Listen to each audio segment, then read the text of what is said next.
Bonjour, ici le pasteur Joel Spinks. Bienvenue à l'émission Vie de foi. Aujourd'hui, on va commencer une nouvelle série ensemble, une série super importante concernant le ministère prophétique. Quand je parle du ministère prophétique, je ne me réfère pas au ministère du prophète. Oui, nous croyons dans les 5 ministères et nous savons que l'office du prophète existe, mais cette semaine, nous allons passer du temps ensemble dans la parole de Dieu pour découvrir le ministère prophétique pour chaque enfant de Dieu. Je crois vraiment que cette série va vraiment être bénéfique pour nous, pour l'Église, partout à travers la francophonie, pour chaque personne qui va suivre cette série. Je crois vraiment que vous allez pouvoir aller à un autre niveau dans votre vie spirituelle. Et je peux vous témoigner vraiment à partir de mon expérience de vie, je crois que le ministère prophétique a été l'instrument que Dieu m'a donné qui m'a le plus béni dans ma vie chrétienne. J'ai vu des miracles, j'ai vu des grandes choses, mais là où j'ai vu la gloire de Dieu le plus dans ma vie, en fait, c'est au niveau de la prophétie.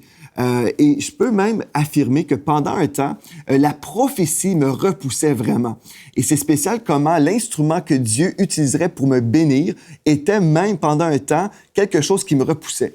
J'ai vu beaucoup d'abus au niveau du ministère prophétique, mais j'ai heureusement vu l'authentique. Et cette semaine, on va passer vraiment du temps ensemble. On va étudier ce que la parole de Dieu nous parle, nous enseigne concernant la prophétie. Et je crois que si vous êtes prêts à être renouvelés dans votre intelligence, vous serez en mesure vraiment de vivre des percées dans vos vies. Donc, j'aimerais ça commencer premièrement en vous invitant dans la parole de Dieu, dans 1 Corinthiens, chapitre 14, et on va aller dans le premier verset. Donc, 1 Corinthiens 14, premier verset. Il est écrit « Recherchez l'amour, aspirez aussi aux dons spirituels, mais surtout à celui de la prophétie. » Donc, recherchez l'amour, aspirez aussi aux dons spirituels. Et ce texte-là est dans la parole de Dieu. Plusieurs personnes diront « Oui, je crois que les dons spirituels sont de Dieu, certainement, parce que nous retrouvons les dons spirituels mentionnés dans la parole de Dieu. » Mais certaines personnes diront « En fait, les dons de l'Esprit ne sont plus pour aujourd'hui. » Donc, avant d'aller plus loin, on doit vraiment revenir à ce que la parole de Dieu nous dit. Dans 1 Corinthiens chapitre 1 et au verset 7, il est écrit, je vais vous lire à partir de la Bible du Sommeur, « Il ne vous manque aucun don de la grâce divine, tandis que vous attendez le moment où notre Seigneur Jésus-Christ apparaîtra. » Jésus n'est pas encore revenu, donc il nous manque aucun don de l'Esprit. Donc, si on veut vraiment poursuivre ensemble dans cette étude, nous devons premièrement croire que les dons du Saint-Esprit sont disponibles pour nous. Donc, si nous croyons, OK, oui, les dons du Saint-Esprit sont disponibles pour nous, pour notre dispensation, bien, gloire à Dieu, on peut se positionner dans la foi pour vivre les dons spirituels. Donc, c'est une chose très importante. Mais si je reviens au premier verset qu'on a lu ensemble, 1 Corinthiens 14, et au premier verset, « Recherchez l'amour, aspirez aussi aux dons spirituels. » Donc, Dieu nous appelle à désirer ces dons-là. Pourquoi? Pour qu'on puisse être des instruments entre les mains de Dieu pour vraiment bénir la création de Dieu. Lorsque je reçois un don spirituel, c'est vraiment pour être une extension du Seigneur. Dieu veut que je puisse parler en son nom. Il veut que je puisse imposer les mains en son nom. Il veut vraiment que je représente bien le royaume de Dieu sur la terre. Donc, Dieu me dit, aspirez, désirez ardemment les dons spirituels. Mais là, la Bible nous dit, mais surtout, la prophétie. Surtout, ce don de prophétie. Et on va se dire, mais pourquoi? Pourquoi est-ce que c'est important de rechercher les dons spirituels et surtout la prophétie? Bien, on va répondre à cette question tout au long de cette série. Mais là, j'aimerais ça, premièrement, vous aider à comprendre une chose. Il y a des gens qui vont dire, oui, OK, je crois dans les dons spirituels, je crois dans la parole prophétique, par exemple, je crois dans la prophétie, ces choses-là existent, mais ce n'est pas nécessairement pour moi, c'est pour quelqu'un d'autre. Et souvent, quand nous sommes comme ça, comme nous repoussons toujours les dons spirituels et nous croyons que c'est soit pour un pasteur, un évangéliste, bref, une personne qui fait partie des 5 ministères, où on s'imagine que les dons spirituels est pour quelqu'un de plus saint, plus consacré. Et finalement, on n'aspire pas vraiment. Mais si nous aspirons à vivre quelque chose, bien, nous allons penser constamment à cette chose-là. On va se positionner pour vivre la chose. Par exemple, si je veux me marier, si j'étais célibataire, bien, si j'aspire au mariage, je vais penser au mariage, n'est-ce pas? Je vais me préparer, je vais me positionner, je vais essayer de m'organiser pour être en contact avec une épouse potentielle. Vous comprenez? Donc, quelqu'un qui aspire au mariage va faire des choses en conséquence, mais spirituellement, si j'aspire à vivre les dons du Saint-Esprit, je vais me positionner également dans la foi et je vais me préparer et je vais penser constamment à cette chose-là pour pouvoir vivre la chose. Vous comprenez? Donc, c'est tellement important. Donc, la prophétie est pour qui? Très important. Je vais aller dans 1 Corinthiens 14 et au verset 31. Il est écrit, « En effet, vous pouvez tous prophétiser, l'un après l'autre, afin que tous soient instruits et que tous soient encouragés. » Donc, je reviens, vous pouvez tous prophétiser. Vous voyez comment c'est vraiment important. Vous pouvez tous prophétiser. Donc, le tous implique certainement ma personne et vous implique également.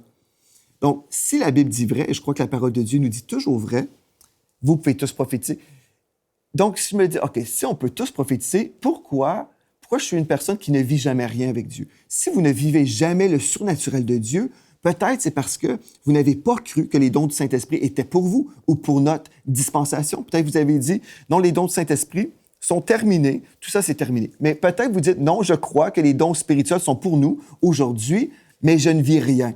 Peut-être vous n'avez pas réalisé que vous pouvez vraiment être une personne que Dieu va utiliser pour la prophétie. Dans 1 Corinthiens 12 et au verset 7, il est écrit « Or, à chacun, la manifestation de l'Esprit est donnée pour l'utilité commune. » Donc, à chacun. Donc, non seulement nous avons le texte dans 1 Corinthiens 14, 31 qui nous dit « Vous pouvez tous prophétiser », mais aussi nous retrouvons dans 1 Corinthiens 12, 7, « À chacun, la manifestation de l'Esprit est donnée. » Donc, à chacun. Vous faites partie du tous et vous faites partie également du chacun, n'est-ce pas? Gloire à Dieu pour ça. Donc, si déjà vous faites croire, OK, je suis un candidat potentiel pour être utilisé de la part de Dieu pour relâcher une parole prophétique, par exemple, bien, gloire à Dieu. Gloire à Dieu. Chose très importante, si nous revenons au premier verset que nous avons lu ensemble, la Bible nous dit « Recherchez l'amour ». Il y a des gens qui vont rechercher les dons spirituels, mais ils ne recherchent pas à marcher dans l'amour. Et si vous passez à côté de la première chose, la priorité, c'est vraiment l'amour. Parce que vous pouvez vouloir les dons spirituels, mais si vous marchez dans la haine, dans votre vie privée, vous êtes une personne aigrie, une personne méchante, une personne qui déteste son prochain, bien, vous pouvez déjà être assuré, vous ne vivrez aucun don du Saint-Esprit. Parce que Dieu veut vraiment que ces dons coulent à travers des canaux qui sont imbibé de l'amour de Dieu. C'est une chose tellement importante. Si vous êtes imbibé de l'amour de Dieu, vous aurez également la sensibilité du Saint-Esprit pour savoir comment livrer ou délivrer une parole. Amen. Donc, Dieu veut que vous puissiez vraiment rechercher l'amour. Vous voulez marcher dans les voies de Dieu. Vous voulez aimer le Seigneur de tout votre cœur et vous voulez également aimer votre prochain. Si vous aimez le Seigneur et ensuite vous aspirez aux dons spirituels, vous pourrez vivre vraiment des choses super avec le Seigneur et être un outil entre les mains de Dieu pour donner ces paroles-là. OK, on a parlé de prophétie, mais certaines personnes diront, ben là, comment vraiment comprendre la prophétie? C'est quoi au juste? C'est quoi ça, la prophétie? Bien, dans 1 Corinthiens 14 et le verset 3, il est écrit, « Celui qui prophétise parle aux hommes. » Donc, si vous prophétisez, vous allez parler à quelqu'un. Amen. Qu'est-ce que vous allez faire lorsque vous allez parler? Bien, vous allez édifier, vous allez exhorter et vous allez consoler. On va rester ici pendant un temps. Je veux vraiment vous aider à comprendre ces choses-là. Dans cette première émission, nous allons faire vraiment une introduction au ministère prophétique pour vous aider à comprendre des choses importantes. Et après, je veux passer toute la semaine à vous aider à vous positionner dans la foi pour vraiment prophétiser. C'est la volonté de Dieu pour vous. Si vous croyez ce qu'on a déjà vu, vous le savez, c'est la volonté de Dieu que vous soyez une personne qui prophétise. Et si vous dites, bien, jusqu'à présent, je n'ai jamais prophétisé, il y a un problème, n'est-ce pas? Parce que Dieu nous dit, aspirez. Et Dieu nous dit aussi, vous pouvez tous prophétiser. Donc, il n'y a personne qui pourrait dire, ah, bien non, la prophétie est pour quelqu'un d'autre. Non, la prophétie est pour vous. Mais si vous n'avez jamais prophétisé, c'est l'heure pour vous aujourd'hui d'apprendre comment faire. Et vous verrez que c'est très simple. Les choses de Dieu sont très simples. Oui, Dieu peut sembler compliqué et notre cerveau n'arrivera jamais à comprendre la grandeur de notre Dieu. C'est absolument impossible. Si on essaie de réduire la grandeur de notre Dieu pour qu'il puisse comme faire ou entrer dans notre petite tête, bien, nous n'avons plus le Dieu de la Bible. Notre Dieu est grand, merveilleux, tellement grand et glorieux, c'est impossible pour nous de tout saisir sur Dieu. Mais Dieu, dans sa grandeur, a choisi de nous parler pour qu'on puisse le comprendre. C'est merveilleux. Et vous verrez, ce que je vais vous enseigner cette semaine sera vraiment simple, très, très simple pour vous, mais en même temps, vous saurez comment vraiment prophétiser. Je suis convaincu, après cette semaine, vous allez commencer à vivre des choses surnaturelles avec Dieu parce que vous allez croire ce que la parole de Dieu nous dit. Donc, la prophétie, c'est quoi au juste? Déjà, on a vu, celui qui prophétise parle aux hommes. Donc, vous allez parler à quelqu'un. Vous allez dire, « Ah, mais moi, je suis très gêné. Je suis pris avec un esprit de timidité. » Bien, la parole de Dieu nous dit que Dieu ne vous a pas donné un esprit de timidité, mais de force, d'amour et de sagesse. Donc, vous devez croire également que le Seigneur vous a libéré. Et au nom de Jésus, si vous croyez, non, je suis pris comme ça. Bien, au nom de Jésus, soyez libérés maintenant. Recevez la délivrance de la gêne et au nom de Jésus, prenez la décision d'être une personne de foi. Vous allez croire ce que Dieu dit sur vous. Vous n'avez pas un esprit de timidité. Vous allez parler au nom de Jésus à quelqu'un, même cette semaine. Amen? Gloire à Dieu. Donc, celui qui prophétise parle aux hommes, les édifie. Qu'est-ce que ça veut dire, ça, les édifier? Bien, dans la Bible du Sommeur, nous lisons « Aide les autres à grandir dans la foi ». Quand nous parlons d'une édification, nous parlons d'aider à construire quelqu'un. Nous aidons quelqu'un à grandir dans la foi. Voulez-vous aider quelqu'un à grandir dans la foi? Bien, vous pouvez prophétiser et ces paroles-là seront vraiment des instruments entre les mains de Dieu pour bâtir votre prochain. Une chose très importante, quand nous parlons de prophétie, ici, nous parlons de quelque chose de surnaturel. Nous ne parlons pas ici d'un encouragement qui vient de nos pensées. Ce n'est pas un encouragement qui vient de notre âme. Notre âme, vous savez, concerne notre pensée, notre volonté et nos émotions. Je ne parle pas ici d'une révélation ou d'une communication humaine, mais c'est une communication divine. C'est-à-dire, le Saint-Esprit va vous donner une parole pour une personne et cette parole va servir à édifier la personne, à bâtir la personne dans la foi. Et vous voulez vraiment être utile parce que quand vous voyez une personne édifiée, bien, c'est une source de réjouissance. Donc, vous allez édifier quelqu'un, les exhorter. Les exhorter veut dire les encourager.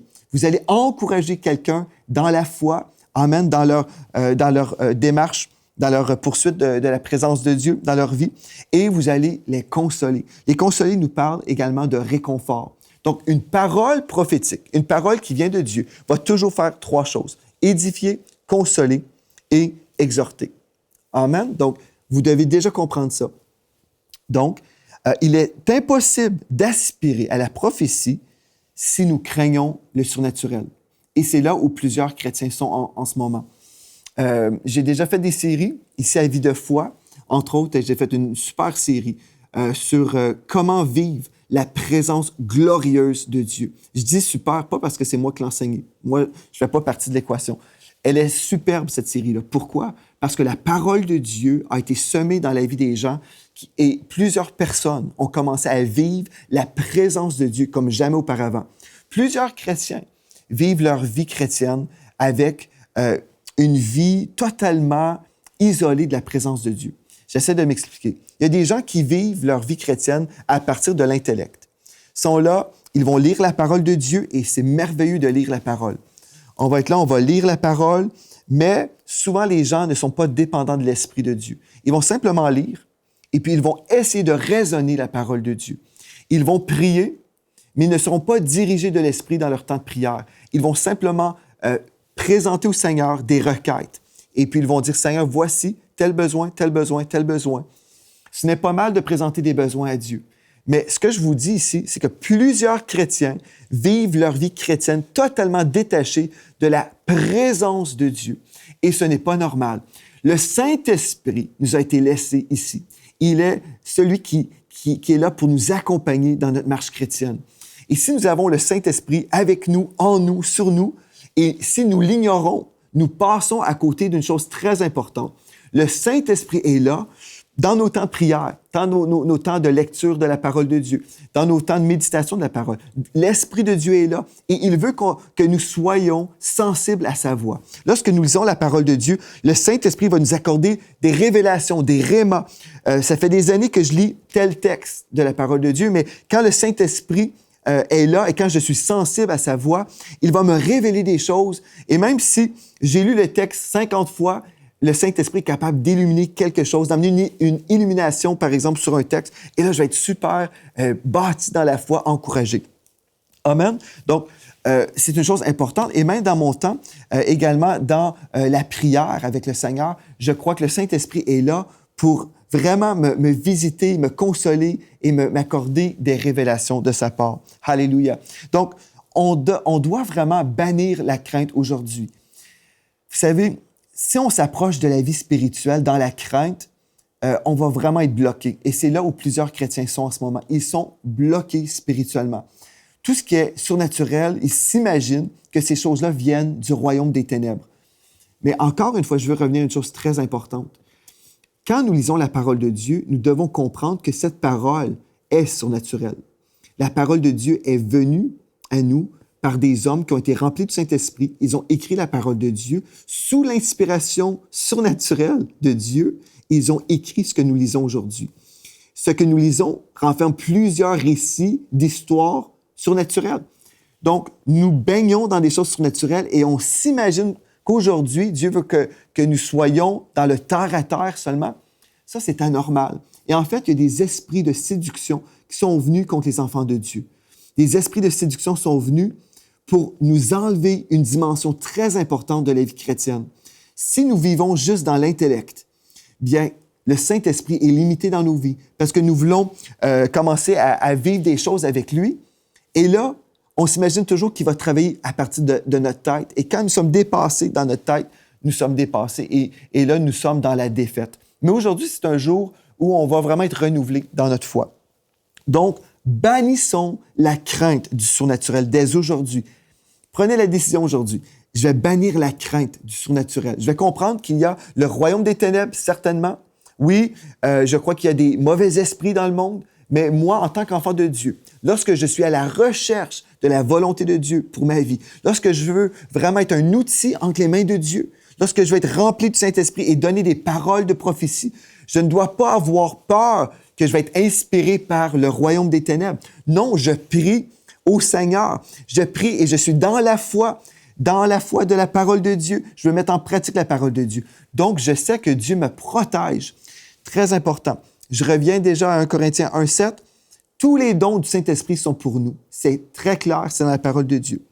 Et puis, une des raisons pour lesquelles nous devons croire pourquoi les dons du Saint-Esprit sont encore valides, c'est parce que les dons sont là pour aider l'Église dans les voies de Dieu.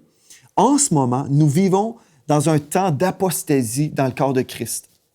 Quand je parle d'apostasie, je parle d'un temps où les gens se détournent de la puissance de Dieu. Les gens se détournent de la parole de Dieu et de l'onction. Les gens se tournent vers des choses humaines. Ils veulent rejoindre les inconvertis par le royaume des ténèbres, en fait. Cette semaine, j'ai vu sur Internet une église que j'ai connue qui avait autrefois des réunions assez puissantes, des temps où l'Esprit de Dieu se manifestait, où les gens louaient et adoraient le Seigneur, où l'onction de Dieu descendait. Bien, j'ai vu que la semaine passée, ils ont diffusé un culte et dans leur culte, pendant le temps de louange, ils avaient invité des musiciens qui jouaient de la musique du monde. Ici, je ne parle pas d'un style musical. Je vous parle, c'était de la musique mondaine pendant le culte. C'était de la musique rock. Et j'ai vu des commentaires des gens qui appréciaient la musique rock qui remplaçait le temps de louange et d'adoration. Frères et sœurs, nous vivons dans les temps de la fin, nous vivons dans un temps de l'apostasie, c'est-à-dire un temps où les gens se détournent de la vérité et les gens recherchent le divertissement. Aujourd'hui, Dieu nous appelle à revenir vraiment au message de la parole de Dieu, le message essentiel qui est la croix de Christ, et vraiment que nous sommes sauvés par la foi, par le moyen, par la grâce, par le moyen de la foi. Nous devons revenir à l'essentiel de l'Évangile, mais aussi nous devons rechercher à vivre la présence de Dieu. Et quand nous vivons la présence de Dieu, le Saint-Esprit est déversé et c'est alors que des dons du Saint-Esprit qui sont manifestés dans une réunion. Et là, quand nous avons une parole prophétique, par exemple, bien, l'inconverti qui est là, il peut vraiment être touché. Le chrétien, certainement, sera touché également. Et là, Dieu va nous parler d'une façon précise et nous aurons la conviction que Dieu est parmi nous. Donc, c'est super important. Si nous disons, non, les dons du Saint-Esprit étant en fait simplement pour les générations passées, bien, nous manquons vraiment des dons que Dieu veut nous donner aujourd'hui. Donc, nous devons bannir la crainte du surnaturel, mais nous devons dire, je veux rien savoir du surnaturel du diable, du royaume des ténèbres, mais je veux vivre ce que Dieu veut que je vive. Amen? Et ce que Dieu veut que je vive est dans la parole de Dieu, et c'est ça qu'on est en train d'étudier en ce moment. Gloire à Dieu. Donc, une chose très importante, si vous avez peut-être un combat à ce niveau-là, vous avez peut-être été élevé dans les voies de Dieu et peut-être vous avez reçu des influences dans votre vie qui vous disaient, par exemple, bien, tout ce qui est surnaturel aujourd'hui vient du royaume des ténèbres. J'aimerais ça vous encourager avec un texte dans Matthieu 7, versets 9 à 11. Il est écrit, à partir de la Bible du Sommeur, « Qui de vous donnera un caillou à son fils quand celui-ci lui demande du pain? Ou bien, s'il lui demande un poisson, lui donnera-t-il un serpent? Si donc, tout mauvais que vous êtes, vous savez donner de bonnes choses à vos enfants, à combien plus forte raison votre Père céleste donnera-t-il de bonnes choses à ceux qui la lui demandent? » Donc, si vous demandez au Seigneur de vivre la présence de Dieu, vous devez être rassuré aujourd'hui même. Prenez la décision, je ne douterai pas les expériences que je vais vivre dans la présence de Dieu. Vous devez croire, si j'ai prié au Seigneur, bien Dieu ne permettra pas, mon Père céleste ne permettra pas que je reçoive des mauvaises choses dans mon temps de prière, dans mon temps où je recherche la présence de Dieu. Amen. Bannissez la crainte au nom de Jésus. Amen. Et dans 1 Jean 4, verset 18, dans la Bible du Sommeur, encore une fois, il est écrit, « Dans l'amour, il n'y a pas de place dans la crainte, car l'amour véritable chasse toute crainte. » Et quand les gens ont constamment peur du surnaturel, je sais qu'il y a tellement de chrétiens qui ont peur. Je reçois des fois des commentaires ou des lettres des gens qui disent tout ce qui est surnaturel, les visitations de Dieu, les visitations angéliques, toutes ces choses-là sont du royaume des ténèbres. Bien, on a vraiment perdu la foi, frères et sœurs. On a perdu la foi, même si nous croyons être dans la vérité. On s'imagine que ce Dieu tout-puissant que nous lisons, que nous retrouvons dans la parole de Dieu, nous croyons que Dieu a totalement changé. Nous croyons que les anges que nous retrouvons dans la parole de Dieu, bien, ces anges-là sont à la retraite. Ils n'existent plus aujourd'hui. On s'imagine toutes sortes de choses et on limite la puissance surnaturelle au royaume des ténèbres. Non, aujourd'hui, nous ne croyons pas ces choses-là. On doit être dans l'amour. Dans l'amour, il n'y a pas de place pour la crainte, où l'amour parfait bannit la crainte. Si vous êtes dans l'amour et vous recherchez l'amour et vous aspirez aux dons spirituels, vous verrez que Dieu va vous accorder des dons du Saint-Esprit parce que vous êtes dans la foi. Mais si vous êtes dans la crainte, « Oh, est-ce que je peux donner cette parole? Est-ce que c'est Satan qui m'inspire en ce moment? » Si vous croyez comme ça, bien, vous êtes totalement neutralisé. Donc aujourd'hui, on va bannir la crainte et dire « Non, je viens de prier. J'ai demandé, Seigneur Dieu, je vais être rempli de ton esprit. Je veux vraiment être un instrument entre tes mains. Remplis-moi, Seigneur Dieu. » Et là, tout d'un coup, le Seigneur vous donne une parole pour un frère ou une sœur à l'Église. Et vous recevez cette parole. C'est une parole qui vient édifier, qui vient consoler, qui vient bâtir la personne. Peu importe la parole que vous avez reçue, mais vous avez reçu quelque chose qui pourrait bénir votre frère ou votre sœur. Bien, allez donner la parole. Et là, vous verrez que la personne sera encouragée dans la foi. Mais Satan ne veut pas que nos frères et nos sœurs soient encouragés. Donc, il vient avec un mensonge, avec des traditions, avec des craintes religieuses. Mais aujourd'hui, vous pouvez dire, je bannis la crainte. Non, quand je prie mon Dieu m'entend, mon Dieu me protège et mon Dieu ne me donne pas des démons lorsque je prie pour vivre plus de sa présence. Amen. Nous devons également bannir la passivité qui nous limite. Vous avez déjà cru, OK, oui, la prophétie pour tout le monde, parce que c'est écrit. Vous pouvez tous prophétiser. Donc, je crois ça. Mais l'autre danger, c'est d'être passif et dire, bon, oui, nous pouvons prophétiser si Dieu le veut. Si Dieu ne veut pas que je prophétise, bien, je ne prophétiserai pas. Et nous sommes passifs. Et Dieu ne nous dit pas d'être passifs. Dieu nous dit, aspirez. Si j'aspire, je veux vivre quelque chose. Quelqu'un qui veut se marier va vouloir se marier, il va penser au mariage, il va se préparer, il va vraiment le désirer de tout son cœur, ardemment. bien, vous devez vivre la même chose lorsque vous voulez vivre les dons du Saint-Esprit. Donc, si vous êtes passif et vous dites, bien, si Dieu le veut, bien, vous allez probablement jamais vivre ce que Dieu veut pour vous. Dans 1 Corinthiens 12 et au verset 11, il est écrit, « Un seul et même esprit opère toutes ces choses, en parlant des dons spirituels, les distribuant à chacun en particulier comme il veut. » Et souvent, on a lu ce texte-là en disant « si il veut ». Bien, si Dieu le veut. Mais la Bible ne dit pas « s'il veut », parce que Dieu veut vous utiliser. Dieu veut que vous soyez un canal de sa bénédiction, d'une parole prophétique. Dieu le veut. Il est écrit dans la parole, c'est très clair. Donc, le texte ne dit pas « à chacun en particulier si Dieu le veut ». La Bible dit plutôt « comme il veut ». Amen. Donc, c'est Dieu qui va décider le don spirituel qu'il va vous donner à un moment donné, selon un besoin. Si quelqu'un est malade, peut-être Dieu va vous donner une parole prophétique concernant la maladie, une parole de connaissance, par exemple. C'est possible. Mais peut-être Dieu va opérer le don des miracles à travers vous ou un don des guérisons. Amen. Donc, c'est selon les besoins que Dieu va donner des dons. Mais nous devons aspirer à ces dons-là.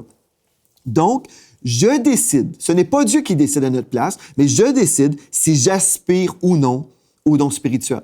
C'est ma décision. Si je refuse d'être utilisé de la part de Dieu, bien, Dieu ne pourra pas me donner ces dons-là. C'est moi qui décide. Je décide si j'aspire ou non au don spirituel. Je décide si je veux vivre en communion avec l'Esprit de Dieu, selon 2 Corinthiens 13. Si je recherche la présence de Dieu, bien, c'est ma décision, ça. Je peux passer du temps à écouter de la télévision, écouter des films d'Hollywood, par exemple, et passer mon temps dans les choses de ce monde. Et si je vis constamment dans les choses de ce monde, bien, je vais passer à côté du surnaturel de Dieu. Mais si je dis non, je vais fermer la télévision et je vais passer du temps avec Dieu ce soir ou ce matin, je vais vraiment me laisser imprégner de la présence de Dieu, bien, je prends la décision si je vais devenir vraiment sensible au Saint-Esprit et si je serai en communion avec lui. Je décide si je vais me consacrer et me positionner dans la foi pour entendre sa voix. Je décide si je vais obéir au Saint-Esprit lorsqu'il m'invite à prendre un pas de foi. Vous êtes dans la prière et Dieu vous donne une parole pour quelqu'un. Bien, maintenant, vous devez prendre la décision. Est-ce que je vais obéir au Seigneur? Est-ce que je vais prendre un pas de foi ou je vais demeurer dans la crainte et dire « Ah non, je pourrais me tromper, donc je ne dirai rien. » Donc, vous savez, les dons spirituels sont là pour nous. Ils sont des dons du Saint-Esprit pour l'Église du Seigneur Jésus. Dieu veut que vous puissiez parler en son nom. Il veut que vous soyez vraiment un instrument puissant entre ses mains. Mais maintenant, vous devez aspirer.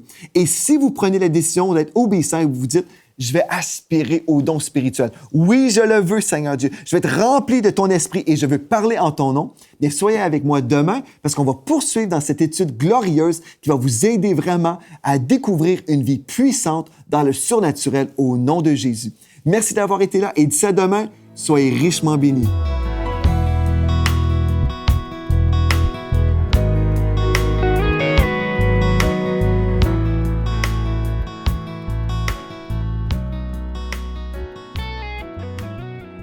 Cette émission est rendue possible grâce au précieux soutien des partenaires d'Enseigne-moi Canal International.